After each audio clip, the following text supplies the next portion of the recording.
জড়ালো এবার সৌরভ চক্রবর্তী, নদিয়ার বীরপাড়ার বাসিন্দা সৌরভ। অর্থাৎ আপনাদের জানিয়ে রাখি, হালিশহরের নীলাক্ষর পর কিন্তু এবার বীরনগরের সৌরভ, যে নদিয়ার বীরপাড়ার বাসিন্দা, সৌরভকে হামলার ভিডিও পাঠিয়েছিলেন ললিত ঝা এবং সমাজ মাধ্যমে সেই ভিডিও তিনি শেয়ার করতে বলেন। নিউজ 18 বাংলা এক্সক্লুসিভ সৌরভ, দেখুন।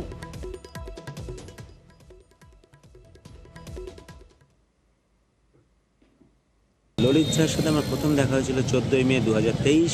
এরপরে দুটো পথসভায় আমাদের সাথে মধ্যে দেখা হয়েছিল, আর এছাড়াও কফি হাউসে বার দুয়েক দেখা অবশ্যই হয়েছিল। যে ভিডিওটা আমাকে পাঠিয়েছিল সেই ভিডিওতেও লিখেছিল যে मैं प्रोटेस्ट कर रहा हूँ, शेयर करो। जय हिंद।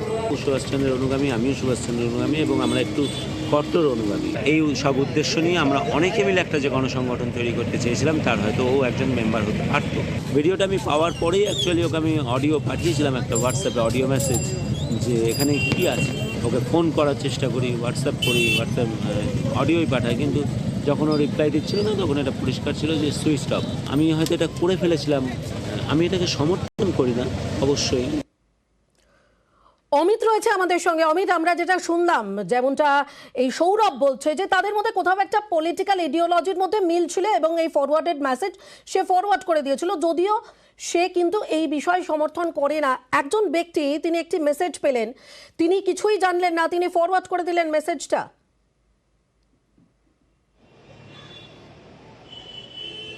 একেবারেই কিন্তু এই জায়গাতে কিন্তু সন্দেহ দানা বাঁধছে, কারণ যেভাবে নীলাক্ষ আইচের মোবাইল ফোনে হোয়াটসঅ্যাপে ভিডিও এসেছিল, একইভাবে কিন্তু ঘটনার পরবর্তী সময় অর্থাৎ 13ই ডিসেম্বর দুপুরে ঘটনা ঘটার কিছুক্ষণের মধ্যেই নদিয়ার বীরপাড়ার বাসিন্দা এই সৌরভ চক্রবর্তী, যিনি এই মুহূর্তে সপরিবারে পুরীতে ঘুরতে গিয়েছেন, তো তার ফোনেও কিন্তু এই ভিডিও মেসেজটি আসে। এবং তাই নয়, ভিডিও মেসেজটি আসার পরে কিন্তু সৌরভের তরফ থেকে ললিতকে জানতে চাওয়া হয়েছিল এটা কিসের ভিডিও, কিন্তু ললিতের তরফ থেকে কোনো উত্তর আসেনি। এমনকি তিনি অডিও পাঠিয়েছিলেন, যে অডিও মেসেজ করে তিনি জানতে চেয়েছিলেন এটা কিসের ভিডিও, কেন পাঠানো হলো, বা কী বার্তা দিতে চাইছে। কিন্তু এই সমস্ত বিষয় কিন্তু দাবি করছে সৌরভ চক্রবর্তী নিজে। কিন্তু যেহেতু তিনি দাবি করছেন যে ভিডিওটি আসার পর মুহূর্তেই কিন্তু সৌরভের ললিতের ফোন বন্ধ হয়ে গেছে, সেখানে যোগাযোগ করে উঠতে পারেনি। তবে যে বিষয়টি বারবার উঠে আসছে, দিল্লি পুলিশ আধিকারিকরা তদন্ত করতে গিয়ে এখনো পর্যন্ত তাদেরকে গ্রেপ্তার করেছে, তাদেরকে ইন্টারোগেশন করা, যে সমস্ত তথ্য প্রমাণ সামনে আসে তাতে বেশ কিছু স্বেচ্ছাসেবী সংগঠনের সদস্যদের একত্রিত করা হয়েছিল। তো সেক্ষেত্রে সৌরভ, নীলাক্ষ এরাও কিন্তু বিভিন্ন স্বেচ্ছাসেবী সংগঠনের সঙ্গে যুক্ত। এই সংগঠনগুলির কার্যকারিতা কি, এই সংগঠনগুলি কাদের হয়ে কাজ করে, বা এই সংগঠনগুলিকে কোনো নেপথ্যে কারা সাহায্য করে। কারণ আমরা দেখেছি, বা সৌরভ যেটা আমাদের ক্যামেরার সামনে যেটা ক্লেম করছেন, যে তিনি গণ আন্দোলন বা তিনি আন্দোলনের সঙ্গে যুক্ত। তিনি এমন একটি গণসংগঠন তৈরি করতে চাইছেন যার মোটিভ হবে হচ্ছে মানে স্বৈরাচারী এই সমস্ত কিছুর বাইরে গিয়ে মানে এসব বিরোধিতা করা। কোথাও গিয়ে কি তাহলে সরকার বিরোধী কোনো কার্যকলাপ সংগঠিত করার জন্য